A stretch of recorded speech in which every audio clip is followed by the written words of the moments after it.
Polynomial में आपको सिर्फ इतने ही टॉपिक्स कवर करने हैं। बहुत सारी चीज़ें हैं लेकिन वो सब चीज़ें आती नहीं है एग्जाम में। ये मैं समझता हूँ कि बहुत बड़ा चैप्टर है, लेकिन अगर आपने सिर्फ 3 टॉपिक पढ़ के चले गए तो उम्मीद है आपका पॉलिनोमियल से जो क्वेश्चन आएगा वो एग्जाम में आप कर देंगे।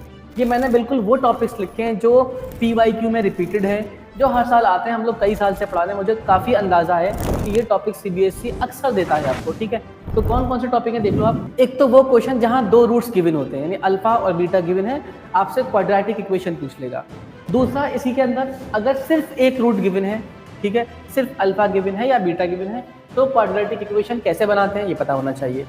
दूसरा टॉपिक क्या होगा कि अगर आपको 2 रूट्स गिवन हैं और अदर 2 रूट्स निकालने हैं, यानी जो 4th डिग्री वाले एग्जाम्पल हैं, एक एग्जाम्पल है NCERT में वो कर लेना, ठीक है, और एक एक्सरसाइज में।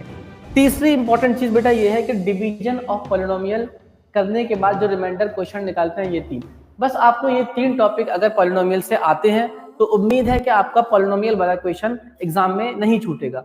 तो जरूर इन 3 क्वेश्चंस पे आप, बिल्कुल नहीं आता तब भी अच्छा करके जाएं, अगर आपने पूरा पॉलिनोमियल पढ़ रखा है तब भी इन 3 टॉपिक को पक्का कर लें, ठीक है। और अगर आपको और भी चैप्टर्स के बारे में ऐसे ही प्रिसाइज टॉपिक्स चाहिए तो आप मुझे कमेंट में लिख दें, तो मैं आपको और भी चैप्टर्स को बता दूंगा।